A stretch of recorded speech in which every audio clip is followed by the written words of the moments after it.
You will not believe what happens to the girl at the end. Make sure to like and subscribe so we can continue writing stories like this one. I would love to hear your thoughts in the comments below. The train coughed to a halt, spitting steam and dust onto the parched earth of Harmony Gulch. Evelyn stepped down, her worn leather boots sinking slightly into the dry soil. She clutched her small carpet bag, its contents holding all her worldly possessions and a heart full of hope and a carefully concealed plan. Harmony Gulch wasn't much to look at.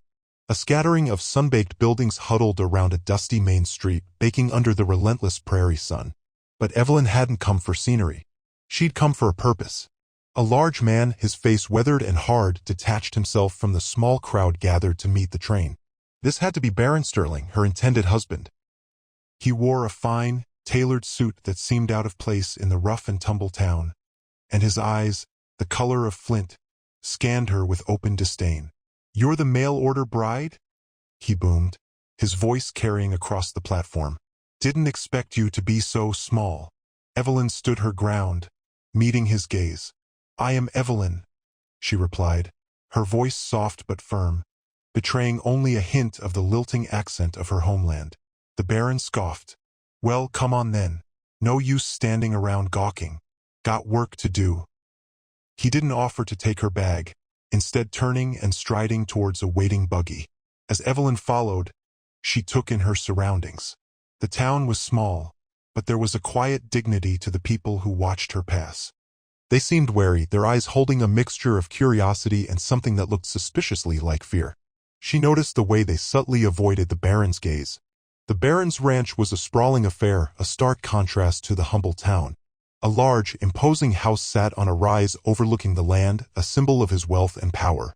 As they entered the house, Evelyn couldn't help but notice the opulence of the furnishings, a jarring juxtaposition to the poverty she had glimpsed in the town. "This is your room," the Baron said, gesturing dismissively to a small, sparsely furnished chamber at the back of the house. "Don't expect any fancy treatment. You're here to work." Evelyn nodded, her gaze steady. "Of course, Baron." He smirked. "Don't get any ideas about being a pampered wife. You'll earn your keep here." He paused, his eyes narrowing. "And try to lose that accent. It's grating." Evelyn simply inclined her head, her plan already beginning to take shape. The Baron might underestimate her, but he would soon learn that appearances could be deceiving. She was here for more than just marriage, and she wouldn't be intimidated by his bluster. Harmony Gulch and the Baron were in for a surprise. The next morning, the Baron's arrogance was on full display. He treated Evelyn more like a servant than a potential wife. He barked orders at her, demanding she prepare his breakfast exactly to his liking: 3 eggs, sunny side up, bacon crisp but not burnt, and coffee strong enough to wake the dead. He made sure to loudly complain about her cooking, even though he devoured every bite. "Honestly," he grumbled, pushing his plate away, "I expected a little more enthusiasm. A woman should be eager to please her husband." Evelyn remained silent, simply clearing his plate. She refused to rise to his bait. She knew that engaging with him would only give him more power. Instead, she observed. She watched how he interacted with the ranch hands, noting his condescending tone and the way he seemed to relish in their discomfort. She saw how he flaunted his wealth, tossing coins to the stable boy as if he were feeding scraps to a dog. One afternoon, while Evelyn was mending clothes in the parlor, the Baron received a visitor, a local farmer, his face etched with worry. Evelyn pretended to ignore them, but she listened intently to their conversation. "Baron, I don't know what to do," the farmer pleaded, his voice trembling. "The water's drying up, and my crops are failing. I can't afford to pay the water tax this month." The Baron chuckled, a cruel, heartless sound. "That's not my problem, Miller. You knew the terms when you signed the agreement. No water tax, no water. Simple as that." "But Baron, my family will starve," Miller cried, desperation in his voice. "That's your concern, not mine," the Baron said, his voice cold and unwavering. "Now get out of my house before I have you thrown out." Miller left, defeated, his shoulders slumped with despair. Evelyn watched him go, her heart aching for his plight. The Baron, oblivious to her presence, poured himself a glass of whiskey and chuckled again. "Weaklings," he muttered. "They're all weaklings. That's why I'm in charge." Evelyn clenched her fists, her resolve hardening. She knew then that she couldn't stand by and watch the Baron continue to exploit and abuse the people of Harmony Gulch. She had to do something. Her plan, once a vague idea, began to solidify into a concrete course of action. She would use his arrogance against him. She would make him pay for his cruelty. And she would do it all with a quiet determination that he would never see coming. Evelyn spent the following days carefully observing the Baron's operations.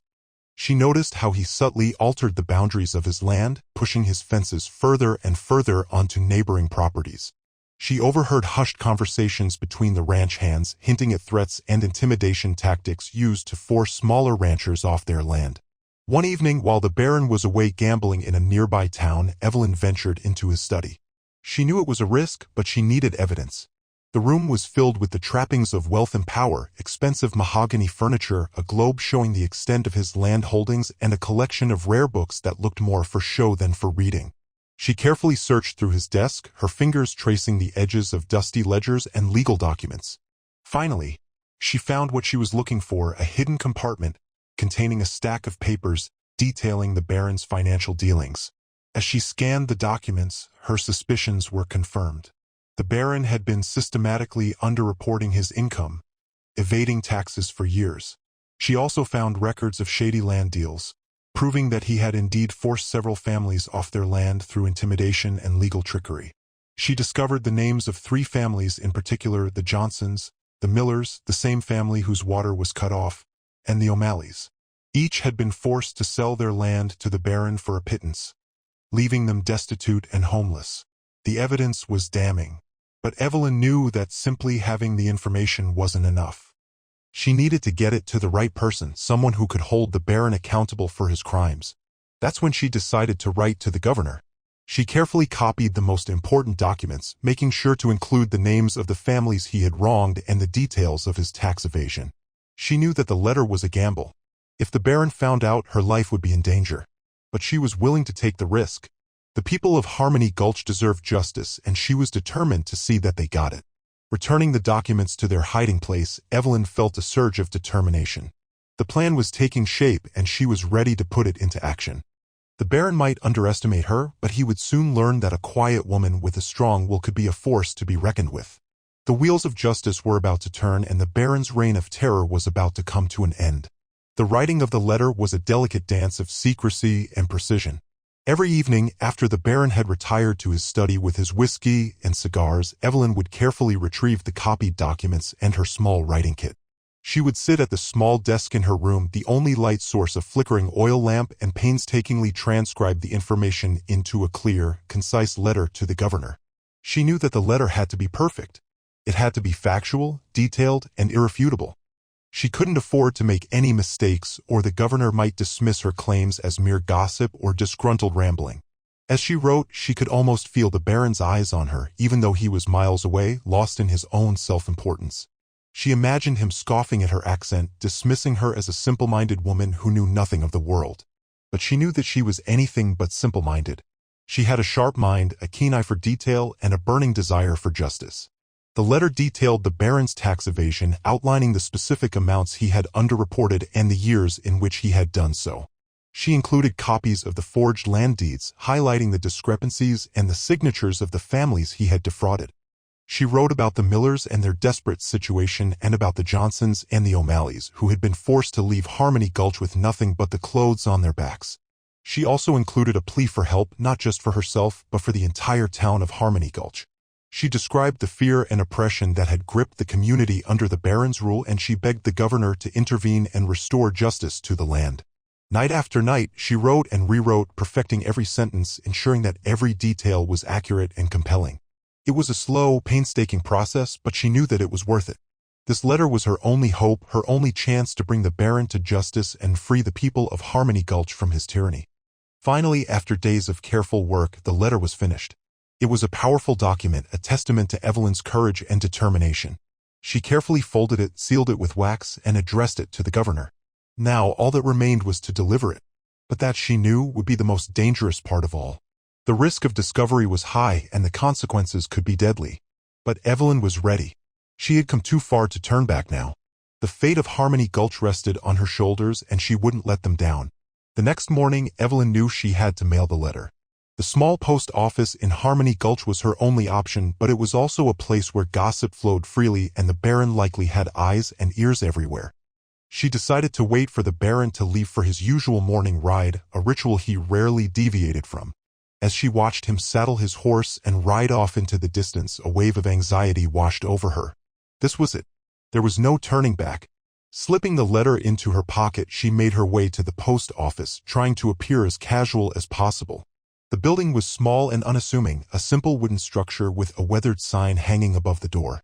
Inside, the postmaster, a thin, nervous man named Mr. Abernathy, sorted mail behind a counter. Evelyn approached the counter, trying to keep her voice steady. "Good morning, Mr. Abernathy," she said. "I have a letter to mail."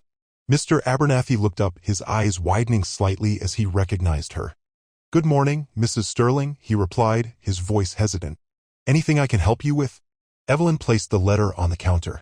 "I need to send this to the governor," she said, making sure to emphasize the word governor. Mr. Abernathy's eyes darted nervously around the room.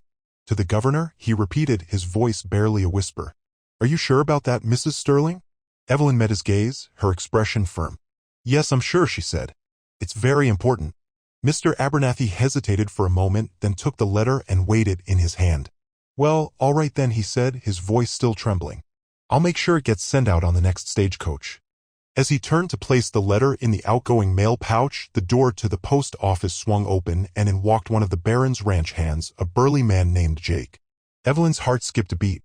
Jake nodded curtly at Mr. Abernathy and then turned his gaze to Evelyn. "Mrs. Sterling," he said, his voice gruff. "The Baron wants you back at the ranch. He needs you to help prepare lunch." Evelyn forced a smile. "Of course, Jake," she said, trying to sound nonchalant. "I was just mailing a letter. I'll be right back." Jake nodded again, his eyes narrowed suspiciously. As Evelyn turned to leave, she could feel his gaze boring into her back. She knew that he would report back to the Baron and that the Baron would be suspicious. But she had done what she needed to do. The letter was on its way. Now, all she could do was wait and hope that it reached the governor in time. The suspense was almost unbearable. The fate of Harmony Gulch hung in the balance. Back at the ranch, the Baron was growing impatient. Jake had returned and reported Evelyn's visit to the post office, along with her emphasis on the letter being addressed to the governor. Suspicion gnawed at him. What could she possibly be writing to the governor about? He confronted Evelyn as soon as she returned, his voice low and menacing. "What was that letter you mailed this morning?" he demanded, his eyes like chips of ice. Evelyn met his gaze without flinching. "Just a letter to my sister," she replied, her voice calm and steady. "She's been worried about me." The Baron studied her face, searching for any sign of deception. "Your sister?" he repeated, his voice laced with disbelief. "I didn't know you had a sister." "Of course I do," Evelyn said, maintaining her composure. "We're very close." The Baron continued to scrutinize her, but he couldn't detect any lie in her eyes. He wanted to believe her, but something still felt wrong.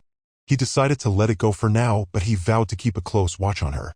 Meanwhile, the Baron continued his reign of terror, oblivious to the storm that was brewing.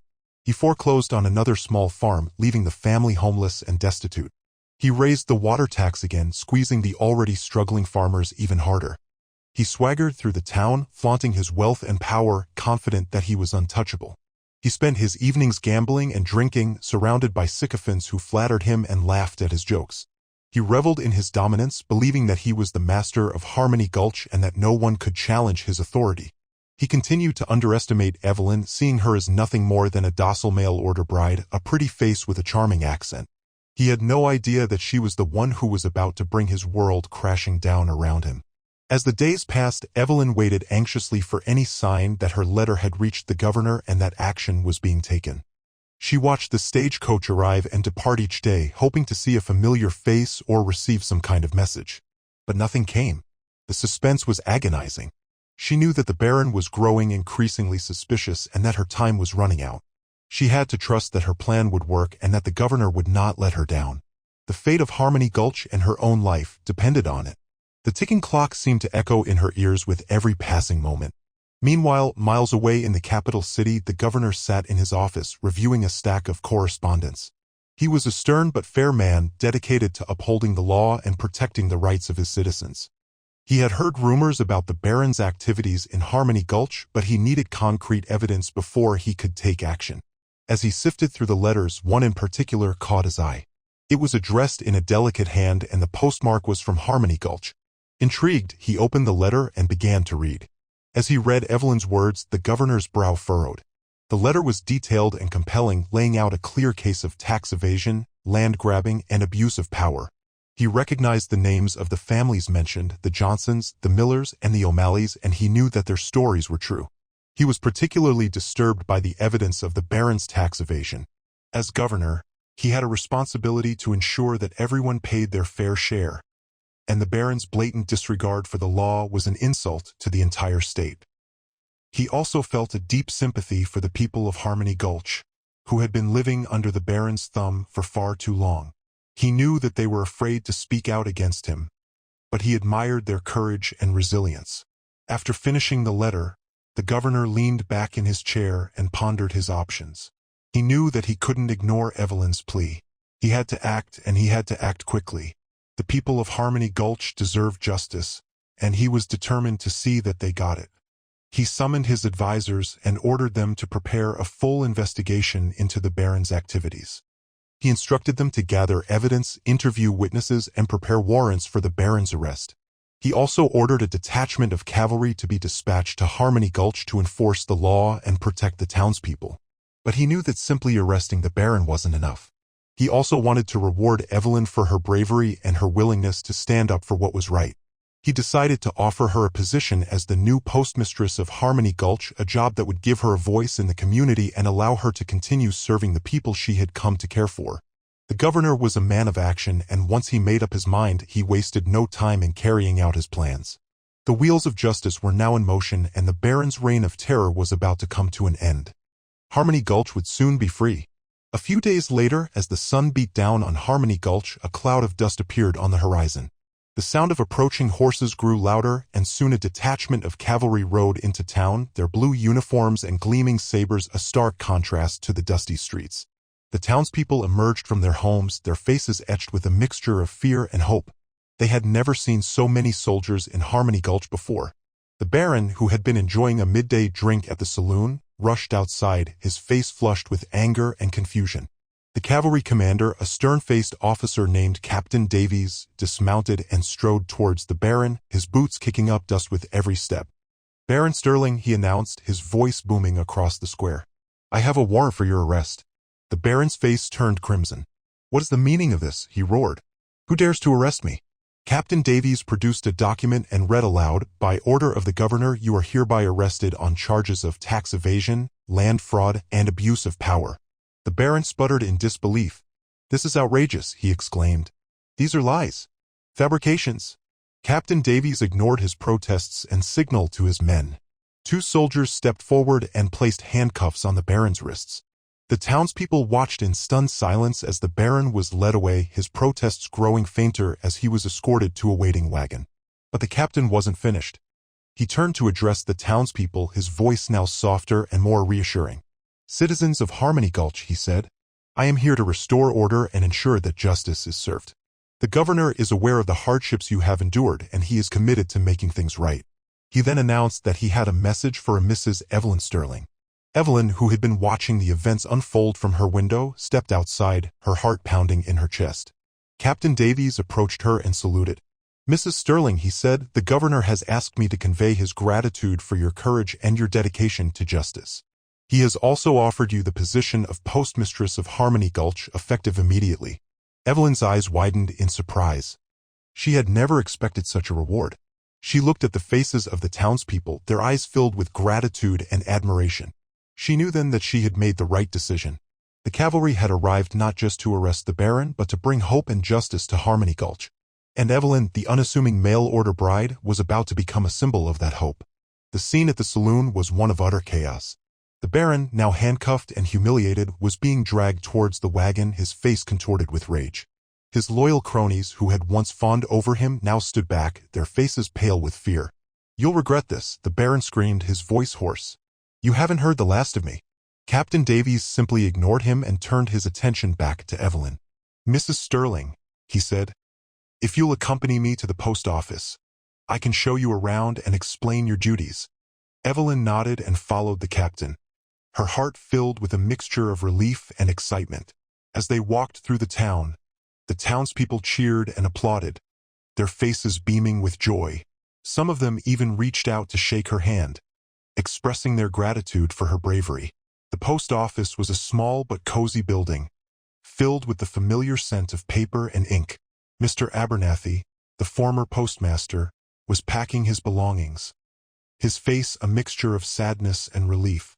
"Mrs. Sterling," he said, his voice trembling, "it's an honor to meet you. I'm so glad that someone like you is taking over. This town needs someone like you." Evelyn smiled warmly. "Thank you, Mr. Abernathy," she said. "I hope I can live up to your expectations." Captain Davies showed Evelyn the ropes, explaining how to sort the mail, how to handle the accounts, and how to deal with the various challenges of running a post office in a small town. He also informed her that the governor had authorized her to use the post office as a base of operations for any future investigations into corruption or wrongdoing. As the sun began to set, casting a golden glow over Harmony Gulch, the cavalry prepared to depart. Captain Davies shook Evelyn's hand and wished her well. "You're a brave woman, Mrs. Sterling," he said. "Don't hesitate to call on us if you ever need anything." Evelyn watched as the cavalry rode off into the distance, leaving behind a town transformed. The Baron was gone, and in his place was a sense of hope and optimism that had been absent for far too long. She knew that there would still be challenges ahead, but she was ready to face them. She was the postmistress of Harmony Gulch, and she was determined to make a difference. The surprise that the governor had sent was not just the job, but also the trust and the opportunity to rebuild a community. The quiet mail-order bride, underestimated by all, had become the unlikely hero of Harmony Gulch. As Evelyn settled into her new role as postmistress, she found herself becoming a confidant and advisor to the townspeople. They came to her with their problems, their hopes, and their fears. She listened patiently, offering words of encouragement and support. She also began to investigate the Baron's remaining holdings, uncovering more evidence of his illegal activities. She discovered hidden bank accounts, secret land deals, and even a cache of stolen goods. She carefully documented everything, knowing that it could be used to further prosecute the Baron and return what he had stolen to its rightful owners. One day, a group of farmers approached her, their faces filled with worry. They told her that the Baron's ranch hands were still harassing them, threatening them, and damaging their property. They were afraid that the Baron, even in jail, was still controlling things from behind the scenes. Evelyn knew that she had to do something. She couldn't let the Baron's cronies continue to terrorize the town. She decided to write another letter to the governor, detailing the ongoing harassment and asking for additional protection for the townspeople. She also reached out to the families who had been forced off their land by the Baron, offering them support and assistance. She helped them find new homes, secure loans, and start new businesses. She was determined to help them rebuild their lives and reclaim their dignity. As she worked tirelessly to rebuild Harmony Gulch, Evelyn began to realize that she had found her true calling. She was no longer just a mail-order bride. She was a leader, a protector, and a champion of justice. She had come to Harmony Gulch seeking a new life, but she had found something much more, a purpose. The Baron, meanwhile, languished in jail, his power and influence fading with each passing day. He couldn't believe that a simple mail-order bride had been the one to bring him down. He had underestimated her, and he had paid the price. He was now facing a long prison sentence, and he knew that his days of ruling Harmony Gulch were over. But even in jail, the Baron refused to admit defeat. He vowed to get revenge on Evelyn and the townspeople who had betrayed him. He plotted and schemed, waiting for an opportunity to escape and reclaim his power. He was a dangerous man, and Evelyn knew that she had to be careful. The battle for Harmony Gulch was far from over. The quiet strength of the postmistress was now the strongest force in the small town. Weeks turned into months, and the Baron's trial finally arrived. Evelyn was called to testify, along with several other townspeople who had been victims of his crimes. The courtroom was packed, the atmosphere thick with anticipation. As Evelyn took the stand, she could feel the Baron's hateful gaze burning into her. He sat at the defendant's table, his face pale and drawn, but his eyes still filled with malice. The prosecutor, a young and ambitious lawyer, began to question Evelyn about her experiences in Harmony Gulch and her knowledge of the Baron's illegal activities. She answered truthfully and calmly, providing detailed accounts of his tax evasion, land grabbing, and mistreatment of the townspeople. Then, the prosecutor turned to the letter that Evelyn had written to the governor. He asked her to confirm that she was the author of the letter and to explain why she had written it. Evelyn took a deep breath and looked directly at the Baron. "Yes," she said, her voice clear and strong. "I wrote the letter to the governor because I could no longer stand by and watch you destroy this town. You stole from the poor, you abused your power, and you treated people like they were nothing. I knew that someone had to stand up to you, and I decided that it would be me." The courtroom erupted in gasps and murmurs. The Baron's face turned crimson with rage. He leaped to his feet, shouting accusations and denials. "You lying little!" He began, but the judge quickly silenced him, ordering him to sit down and maintain order. Evelyn continued her testimony, explaining how she had gathered the evidence and carefully documented the Baron's crimes. She showed the court the copies of the forged land deeds, the hidden bank accounts, and the stolen goods. She presented a clear and irrefutable case against the Baron. As she finished her testimony, the townspeople in the courtroom rose to their feet and applauded. They cheered and shouted her name, expressing their gratitude and admiration. The Baron, meanwhile, sat slumped in his chair, defeated and humiliated. He knew that he was beaten. He had underestimated Evelyn, and she had outsmarted him at every turn. The revelation that Evelyn was the author of the letter was a turning point in the trial. It showed the townspeople that she was not afraid to stand up to the Baron, and it empowered them to do the same. It was a moment of triumph for Evelyn and a moment of reckoning for the Baron. The strength of the small, quiet woman echoed in the room. The jury deliberated for only a few hours before returning with their verdict, guilty on all counts. The Baron was convicted of tax evasion, land fraud, and abuse of power. The judge sentenced him to a long prison term, stripping him of his wealth and his influence. His reign of terror was finally over. As the Baron was led away in handcuffs, he turned to Evelyn, his eyes filled with hatred. "This isn't over," he snarled. "I'll get out of here someday, and when I do, you'll be sorry." Evelyn met his gaze without flinching. "No," she said, her voice calm and steady. "It is over. You're not going to hurt anyone else in this town. We're going to rebuild Harmony Gulch, and we're going to make it a place where everyone can live in peace and prosperity." With the Baron behind bars, the townspeople began the long process of healing and rebuilding. Evelyn worked tirelessly to help them reclaim their land, secure loans, and start new businesses. She used her position as postmistress to connect people with resources and opportunities, and she became a trusted advisor and advocate for the community. The families who had been forced off their land by the Baron returned to Harmony Gulch, their faces filled with hope and gratitude. They rebuilt their homes, replanted their fields, and started new lives. The town began to thrive once again, its spirit renewed and its people united. The millers whose water had been cut off by the Baron were able to secure a new well, providing them with a reliable source of water for their crops. The Johnsons and the O'Malleys, who had been forced to leave Harmony Gulch with nothing, were able to return and reclaim their land thanks to Evelyn's help.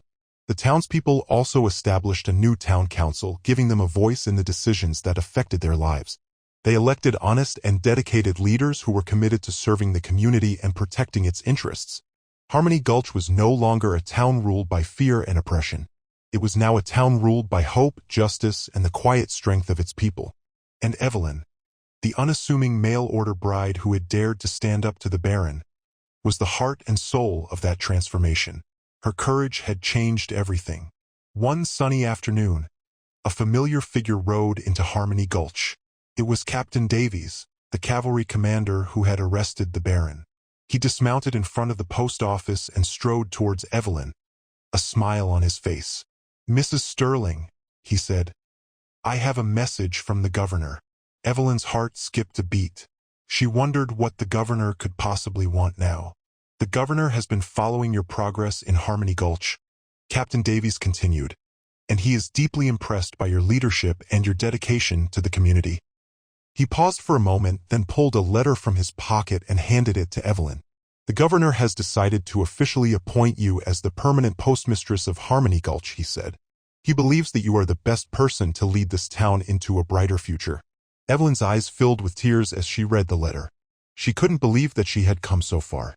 Just a few months ago, she had been a simple mail-order bride, an outsider in a strange land.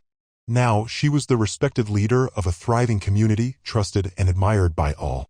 She looked at Captain Davies, her face beaming with gratitude. "Thank you," she said, her voice choked with emotion. "Please tell the governor that I am honored and humbled by his trust. I will do everything in my power to live up to his expectations." Captain Davies smiled. "I know you will, Mrs. Sterling," he said. "You've already proven that you're capable of anything." He then turned to address the townspeople who had gathered around the post office. "Citizens of Harmony Gulch," he announced, "the governor has officially appointed Mrs. Evelyn Sterling as your permanent postmistress. She is a woman of courage, integrity, and compassion, and she will be a tireless advocate for your interests." The townspeople erupted in cheers and applause. They lifted Evelyn onto their shoulders and carried her through the streets of Harmony Gulch, celebrating her leadership and her dedication to their community. As she looked out at the smiling faces of the townspeople, Evelyn knew that she had found her home. She was no longer just a mail-order bride. She was a part of something bigger than herself, a part of a community that she loved and that loved her in return. The appointment was not just a job, but a symbol of her complete integration into Harmony Gulch, her rightful place earned through courage and compassion. The future looked bright. That evening, the town of Harmony Gulch erupted in a joyous celebration. The townspeople gathered in the town square, singing songs, dancing, and sharing stories. They lit bonfires, their flames reaching high into the night sky, symbolizing their newfound freedom and their hope for the future. The children played games, their laughter echoing through the streets.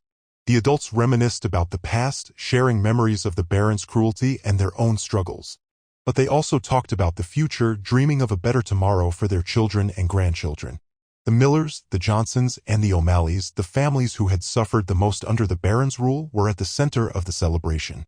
They danced and sang with their neighbors, their faces beaming with joy and gratitude. Evelyn stood on the steps of the post office, watching the festivities with a warm smile. She felt a deep sense of satisfaction knowing that she had played a part in bringing about this transformation. She had come to Harmony Gulch seeking a new life, but she had found something much more, a community to call her own. As the night wore on, the celebration continued, fueled by laughter, music, and a shared sense of hope. The townspeople knew that there would still be challenges ahead, but they were confident that they could overcome them together. They had learned the power of unity, the importance of justice, and the value of courage. Evelyn looked up at the stars, her heart filled with gratitude. She had come to Harmony Gulch as a mail-order bride, an outsider in a strange land. But she had become something much more, a leader, a protector, and a symbol of hope for a community that had been oppressed for far too long. The Baron might have scoffed at her accent and underestimated her because of her perceived naivete, but she had proven him wrong. She had used her wit, her courage, and her unwavering commitment to justice to bring him down and transform Harmony Gulch into a place where everyone could live in peace and prosperity. The town of Harmony Gulch was finally free, and its future was brighter than ever before, all thanks to the quiet strength and unwavering spirit of its new postmistress, Evelyn Sterling. The end.